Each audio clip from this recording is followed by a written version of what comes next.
Hola amigos del Popular, los saludo con mucho gusto y en esta ocasión tenemos una invitada muy especial.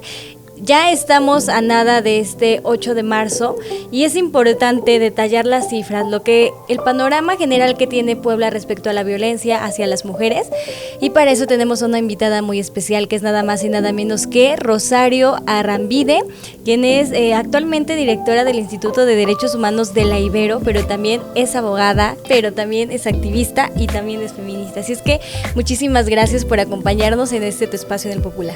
No, muchas gracias por la invitación, Vianey, y muchas gracias también a todos quienes nos escuchan. Buenas tardes. Bueno, para empezar a hablar un poquito del tema, ¿nos podrías comentar este 8 de marzo qué se conmemora? Este 8 de marzo se conmemora el Día Internacional de la Mujer, que es un día así proclamado internacionalmente, es un día para hacerle un llamado principalmente a nuestras autoridades, a los gobiernos de los distintos países del mundo, sobre la importancia y la obligación de adoptar medidas para garantizar los derechos humanos de las mujeres, ¿no? Es un día para recordarle que no se tiene que hacer solamente ese día, sino todos los días se tendrían que estar haciendo esfuerzos para garantizar en condiciones de igualdad los derechos humanos de las mujeres. Actualmente, ¿cómo está este panorama en Puebla en temas de violencia de género? El panorama en Puebla es preocupante, todos y todas sabemos que ha habido un agravamiento de las violencias, de la delincuencia en Puebla, pero en temas de específicamente la violencia contra las mujeres es preocupante. Hay un fenómeno que es la desaparición de personas, por ejemplo, con corte a enero de este año, se tenía ya un registro de 3,770 personas desaparecidas aproximadamente, donde el 39% de esas personas desaparecidas son mujeres, a diferencia de otros estados, este porcentaje es más alto en el caso de Puebla, es decir, existe una mayor incidencia de la desaparición de mujeres, pero esto se vincula a otras graves violencias como es el feminicidio, ¿no? De acuerdo a los datos de la misma Fiscalía del 2020 al 2023, se tenía un registro de 145 víctimas de feminicidio. Sin embargo, nosotras, desde el Observatorio de Violencia Social y de Género, que está en el Instituto de Derechos Humanos, tenemos un registro hemerográfico de 224 víctimas de feminicidio. Entonces, estos datos son muy graves. Por ejemplo, Puebla también, a agosto de 2023, ocupó el 5º lugar en mayor número de víctimas mujeres de trata de personas. O sea, te estoy hablando de las 3 violencias más graves contra las mujeres, las 3 más graves violaciones a derechos humanos y que además tienen una relación entre sí. Hablar de la desaparición de mujeres tiene relación con el tema de la trata de personas, tiene relación también con los feminicidios, y todas estas pues son la máxima expresión de la violencia, ¿no? De acuerdo al ENDIRE, estamos hablando que 7 de cada 10 mujeres en Puebla vive violencia. Entonces es un panorama preocupante respecto pues al derecho de las mujeres a una vida libre de violencia. Esto es respecto al panorama en los últimos tiempos, y respecto a este 2024, ¿qué observaciones ha hecho el instituto respecto a este fenómeno de violencia? Pues hemos hecho observaciones principalmente dirigidas a las autoridades, quienes son las responsables de garantizar los derechos humanos.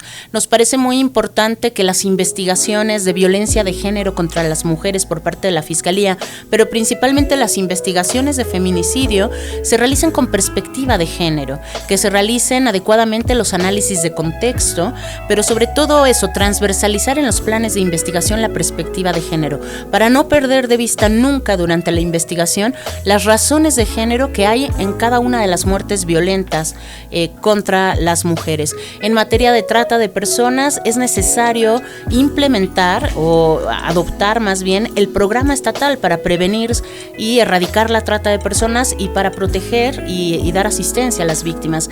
No es posible que en un estado donde nos ubicamos en el 5º lugar en mayor número de víctimas de trata de personas mujeres, no exista un programa estatal, que es la política que las autoridades tienen que implementar para prevenir la captación de la trata de personas, para atender a las víctimas, para protegerlas, para investigarlas, ¿no? Estas son tan solo algunas. Es importante también que las políticas públicas en nuestro estado se adopten con perspectiva de género, con un enfoque interseccional, pero sobre todo que coloquen en el centro las necesidades reales de las víctimas, porque algo que nos preocupa mucho es que las políticas públicas sean generales, sean lisas, ¿no? Y no consideren las características particulares de las personas, en este caso de las mujeres, sus necesidades, las causas de la violencia, las consecuencias en sus vidas, ¿no? Y creo que un gran reto también en Puebla es la parte de la atención a las víctimas, ¿no? Ha habido demasiadas deficiencias por parte de la actuación de la Comisión Ejecutiva de Atención a Víctimas años atrás. Ahora tenemos una nueva titularidad y hacemos un llamado, ¿no?, a que se adopten medidas para brindar una atención integral a las víctimas para garantizar la reparación del daño. Y esto en materia ya cuando se llevó este tipo de violencia a cabo, ¿no? Pero también creo que se tiene que trabajar mucho en materia de prevención, ¿no? De prevención, atención y todo este seguimiento. En materia de prevención, ¿qué nos podrías decir? En materia de prevención creo que hay acciones, pero sin embargo hay retos importantes, ¿no? Yo le pregunto al público que nos escucha, ¿qué escuchamos en materia de prevención de la trata de personas? Escuchamos campañas, escuchamos información, no se escucha nada en materia de trata de personas. Una de las principales formas de captar a las mujeres jóvenes para fines de trata de personas en la modalidad de explotación sexual es a través de las ofertas falsas de trabajo, es a través del enamoramiento, y muchas veces esto se da fuera de las escuelas. Entonces, ¿qué está haciendo, ¿no?, nuestras autoridades? ¿Qué están haciendo en materia de prevención? ¿Cómo están informando a las jóvenes, a los estudiantes, las estudiantes, sobre medidas de protección que tendrían que tomar frente a estas ofertas, frente a estos enamoramientos? ¿Por qué no escuchamos campañas en materia de trata cuando existen cifras tan grandes? En materia de prevención, y esto es una labor que tiene que estar desarrollando la Secretaría de Educación Pública, es la transversalización de la perspectiva de género y de los derechos humanos en la educación. Esa es una obligación, está en el tercero constitucional, pero sobre todo lo que tiene que estar haciendo es desmontar estos mandatos de género, estos estereotipos de género que están sustentados en estas ideas de superioridad e inferioridad de los sexos, pero es ahí donde se sustentan las relaciones desiguales de poder, es ahí donde está la causa subyacente de la violencia.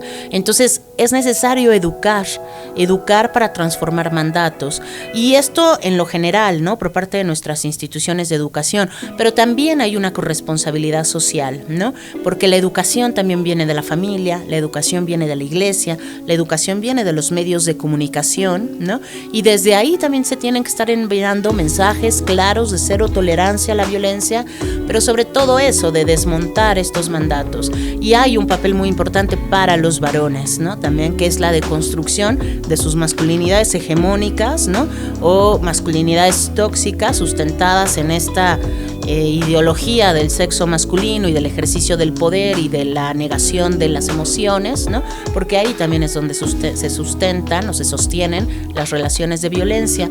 Entonces creo que se requiere mucho trabajo de sensibilización, sobre todo informar cómo se están llevando a cabo estos delitos para poder prevenir, ¿no? A mí algo que me preocupa mucho es el tema de la trata de personas en Puebla. Por supuesto, está asociado a la violencia de género, que también me preocupa, pero pues desafortunadamente poco escucho, ¿no?, de políticas públicas para informar a las mujeres jóvenes o mujeres adultas sobre las medidas de precaución que hay que tomar frente a esas ofertas de trabajo, porque lo que no podemos negar también es una situación de pobreza. O sea, Puebla se ubicó en el tercer lugar el año anterior en feminización de la pobreza, es decir, más mujeres pobres. Eso es terrible, porque eso coloca a las mujeres también frente a una serie de obstáculos frente al ejercicio y goce de sus derechos humanos y frente a la violencia. Hablando en términos del feminicidio, ¿nos podrías explicar un poquito cuál es la diferencia entre un homicidio y un feminicidio? Porque hablando de esto, que mucha gente ni siquiera identifica cuál es la diferencia, cuáles son los grados de violencia. He escuchado en varios comentarios, ¿no? O sea, los hombres también nos matan.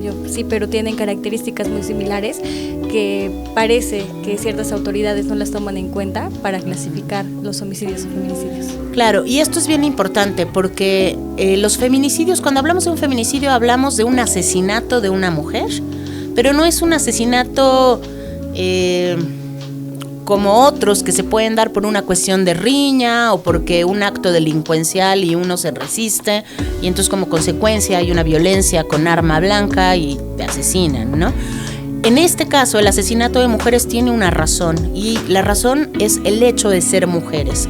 El feminicidio, y bien nos dijo Marcela Lagarde cuando incorpora también el concepto en México, está sustentado en la misoginia hacia las mujeres, en el odio hacia las mujeres, el sexismo, la misoginia, el odio por el hecho de ser mujeres. Entonces, ahí es donde opera la diferencia con otros asesinatos, homicidios, ¿no? Que pueden ser de hombres y de mujeres, pero que no tienen esa razón, es un crimen de odio. Y acá lo que nos permite dar claridad son las razones de género, o sea, se asesina a las mujeres por razones de género y eso lo dice nuestro Código Penal. ¿Cuáles son esas razones de género? Cuando existe un antecedente de violencia, es decir, esa mujer que fue asesinada ya vivía violencia por parte de su agresor. La violencia, debemos de entender, la violencia contra las mujeres es la manifestación de una relación desigual de poder. Quien ejerce violencia contra una mujer lo hace porque siente el poder de acceder a su cuerpo a través de la violencia. Entonces hay una razón de género. Otra razón de género es que la mujer sea, el cuerpo de la mujer después de asesinada, sea aventado en el espacio público, porque es la asimilación de la mujer como algo desechable, ¿no? Como algo que no tiene valor. Otra de las razones de género es la violencia sexual, ya sea previa o posterior al asesinato de esta mujer, porque la violencia sexual es eso, es ese ejercicio de poder donde los varones consideran tener el derecho de acceder al cuerpo y a la sexualidad de las mujeres, ¿no? Entonces hay una razón de género, es ver a la mujer como inferior, ¿no? Y hay distintas razones de género, las mutilaciones, la tortura, ¿no? Lo que nos dicen estas razones de género es que hay un desprecio hacia la mujer y que se le asesina por el hecho de ser mujer, por ese desprecio, y eso se ve en la hazaña que se puede observar en los cuerpos mutilados, en los cuerpos desechados, ¿no? Entonces eso es muy diferente a un homicidio que pueda vivir una mujer por resistirse a un acto delincuencial, por ejemplo, ¿no? Donde no hay esa cuestión de odio. La violencia, creo que la violencia de género en su grado más alto podría ser el feminicidio, ¿no? Pero obviamente va con una relación gradual y sobre todo escuchaba que la mayoría de los feminicidios se llevan a cabo por un hombre que tiene un parentesco, ya sea en una relación sentimental o también en los últimos casos sus hijos, sus hermanos, o sea, personas cercanas. ¿Nos podrías explicar un poquito de cuáles son estos indicadores que muchas veces las mujeres ignoran, que dicen no pasa y al final de cuentas pues es una realidad? Sí, mira, como bien mencionas, los feminicidios son la máxima expresión de la violencia, es cuando la violencia llega a su máximo, ¿no? A su máximo agravamiento. Esto quiere decir que antes de un asesinato de una mujer ya hubo otras manifestaciones de violencia, ya hubo otros tipos de violencia, ¿no? Cuando hablamos de violencia contra las mujeres, por ejemplo, algo muy común es hablar del círculo de la violencia o del ciclo de la violencia que viven muchas mujeres, ¿no? Y este ciclo de la violencia empieza con una fase de tensión. En esta fase de tensión empieza a haber ciertas manifestaciones o expresiones de violencia, ciertas alarmas, ¿no? Cuando el varón, ya sea la pareja, el esposo, el novio, empieza a despreciar a la mujer o le grita, ¿no? O la maltrata. Entonces empieza a haber una tensión de esa violencia. Cuando hay una relación de violencia, ese ciclo que es la tensión siempre va a girar y va a llegar a su fase de explosión. En la fase de explosión es donde se dan las máximas expresiones de violencia. Entonces ya hay golpes, ¿no? O hay intentos de asesinato, ¿no? Desafortunadamente este ciclo vuelve a girar y entonces llegamos a una fase que se le conoce como la luna de miel y ahí es cuando los agresores van a pedir disculpas, ¿no? De no lo voy a volver a hacer, lo trabajemos, vayamos al psicólogo, te regalan flores, chocolates, te llevan mariachis y entonces ahí viene el perdón y se cree en esa persona, ¿no? Pero en realidad no hay un acompañamiento emocional, no hay una terapia y entonces ese ciclo va a volver a girar y llega a su fase de tensión. A mí me parece muy interesante explicarlo así porque nos permite a las mujeres poner atención a este círculo de violencia, ¿no? Que viven las mujeres que viven violencia. Entonces, identificar que si en sus vidas esa violencia se ha ido agravando, han pasado por estas 3 fases y después viene el arrepentimiento y el perdón.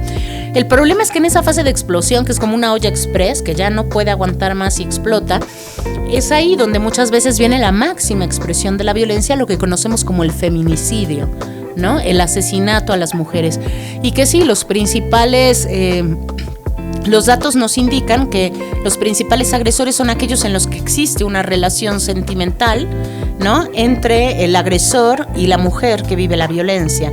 Es decir, que puede ser el novio, el exnovio, el esposo, el exesposo o alguna persona con la que se tuvo una relación, ¿no? Ahí están los mayores índices en materia de feminicidios, pero también hay muchos otros feminicidios que se dan por desconocidos, ¿no?, en donde no existe este ámbito privado, ¿no?, o íntimo, y que están asociados muchas veces a temas de desaparición de mujeres por crimen organizado o por grupos delincuenciales dedicados a la trata de personas, ¿no?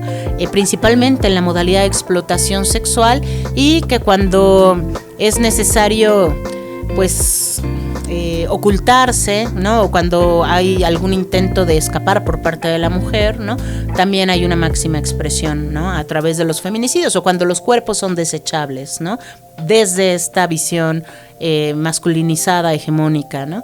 Entonces, pues eso, creo que hay que poner atención a las señales, ¿no? Hay que saber buscar ayuda, hay que tener redes de apoyo, ¿no?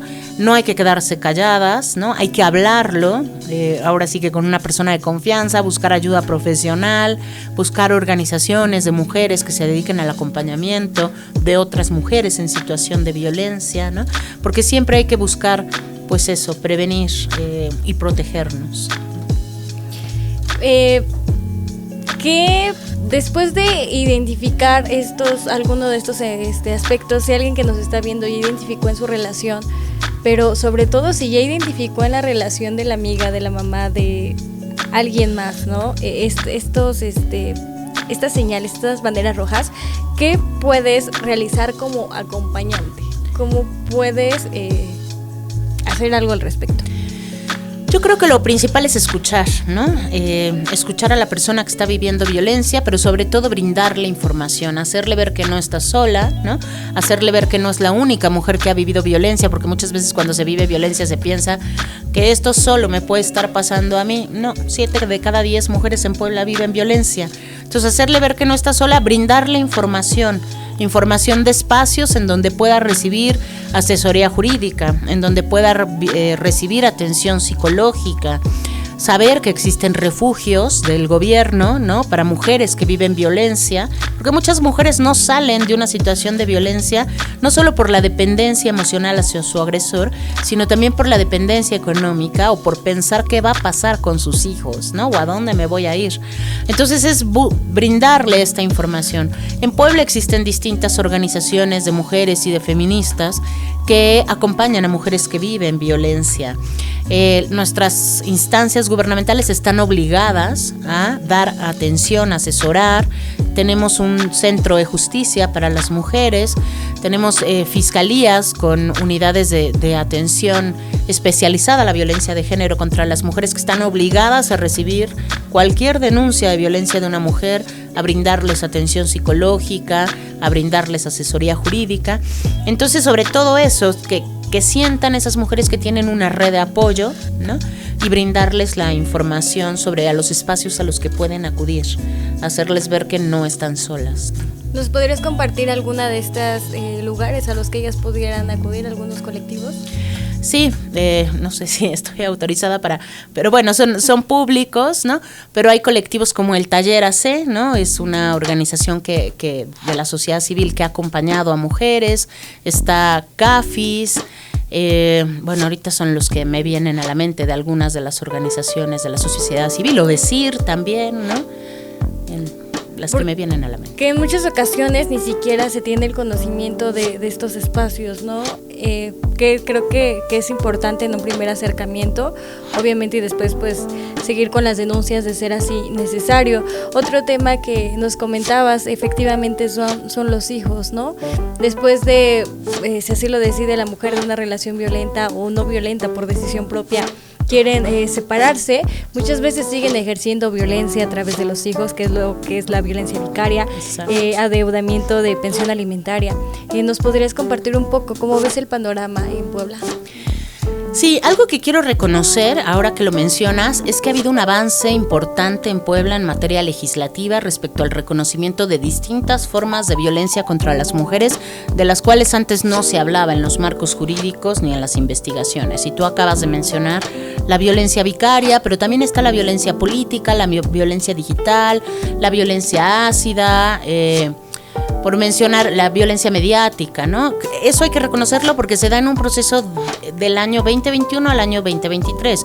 Pero ojo, o sea, yo sí quiero recalcar que esto no es una concesión de nuestras autoridades. Esto es el resultado de la lucha de los movimientos de mujeres y feministas como las que acabo de mencionar en Puebla y de las víctimas, ¿no? Que han exigido el reconocimiento de estos tipos de violencia. Eso es un avance importante. Es necesario, pero no es suficiente mientras la justicia no se haga realidad, ¿no? Y tú mencionas este tema de los hijos, el tema de la violencia vicaria, de cuando hay alguna situación de violencia, los agresores, un mecanismo de poder alterno que encuentran es la manipulación de la mujer a través de los hijos, ¿no?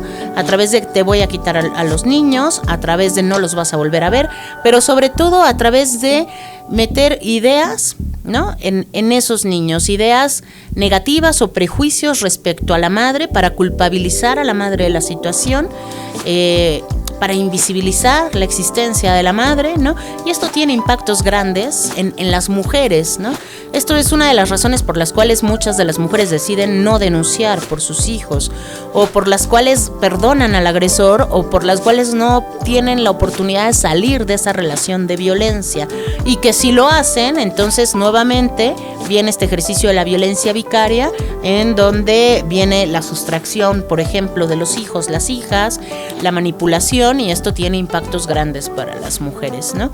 Entonces, pues ahí hay que tener cuidado, hay que tener diálogo con los hijos, con las hijas, pero también hay que saber que se puede denunciar la violencia vicaria en Puebla, ¿no?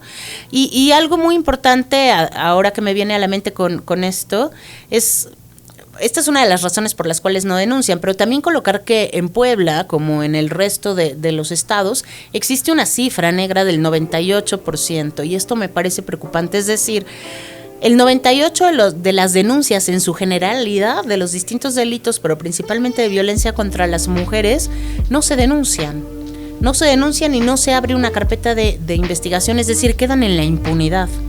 No hay una consecuencia para los agresores. Estos datos que yo te doy, que son alarmantes, de violencia contra las mujeres, son tan solo el 2.4% de la realidad. O sea, la realidad es todavía más grave, ¿no?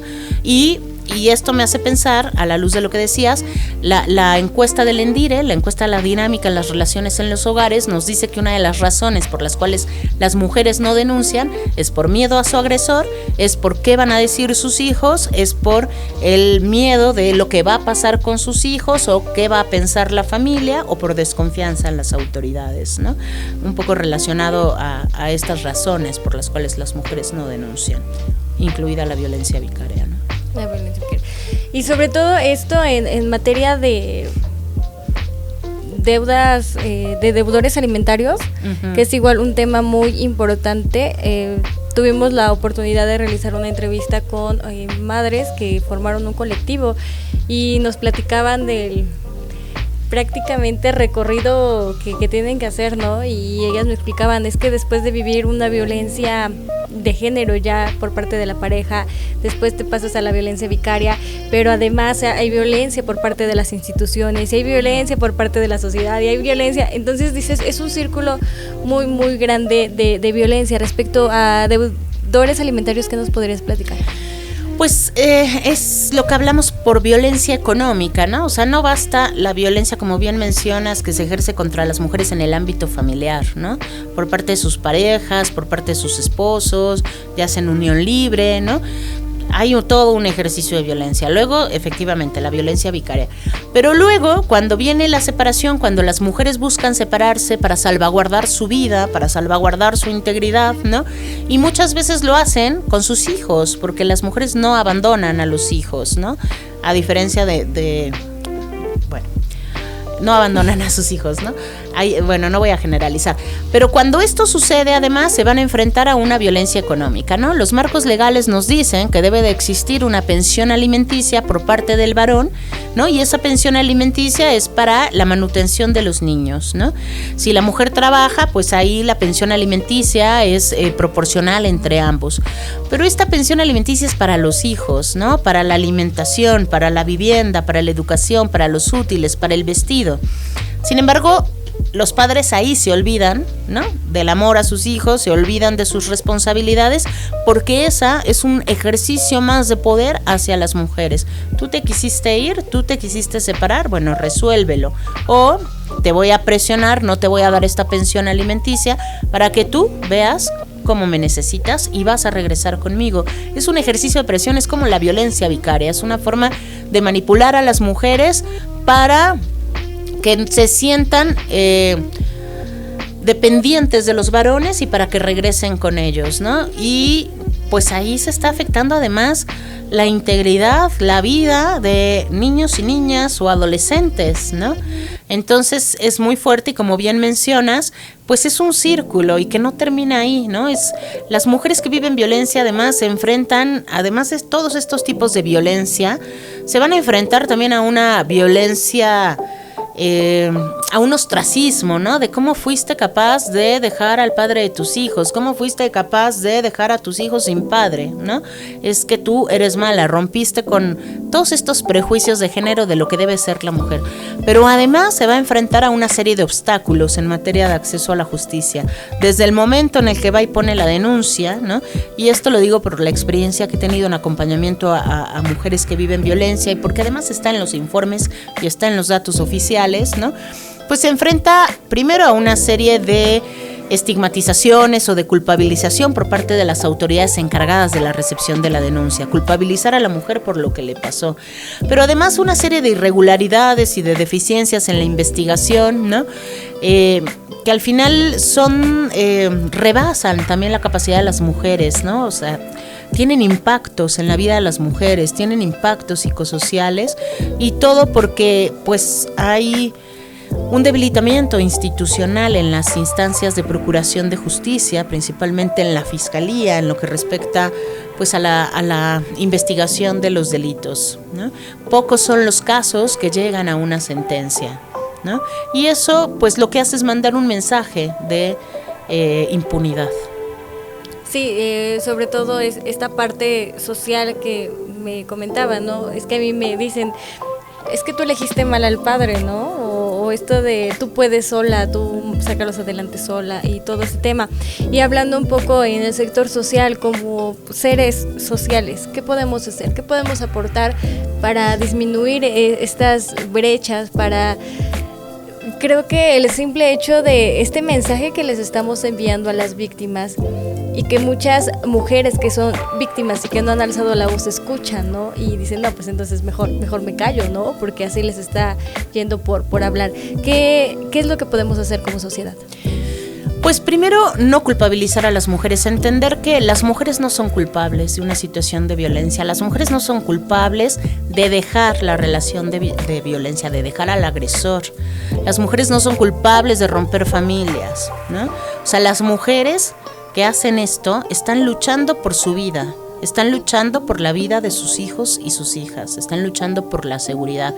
Entonces, primero ser empáticos, pero además acompañar, ¿no? Ser solidarios y acompañar a las mujeres que están viviendo violencia, brindándoles información en caso de tenerla, acompañarla a levantar la denuncia, saber que existen mecanismos también frente a estas irregularidades de las autoridades, ¿no? Que existen también mecanismos, que no se acaba ahí la lucha, ¿no? Pero sobre todo creo que hay una labor muy importante de la sociedad y es esta responsabilidad de hombres y mujeres de educar distinto a quienes cuidan a sus hijos, a sus hijas, de educar distinto en las escuelas, ¿no? De educar sin prejuicios de género, de educar sin estos prejuicios de que la mujer tiene que estar cuidando al varón, ¿no? De que la mujer tiene que hacer lo que el varón le diga, de que la mujer tiene que comportarse de tal o cual forma, porque es ahí en esos prejuicios de género en donde se sustenta, en donde se detiene la violencia contra las mujeres, ¿no? Porque la violencia también es un mecanismo de castigo, ¿no? De aquellas mujeres que no cumplen con esos mandatos de género que son impuestos.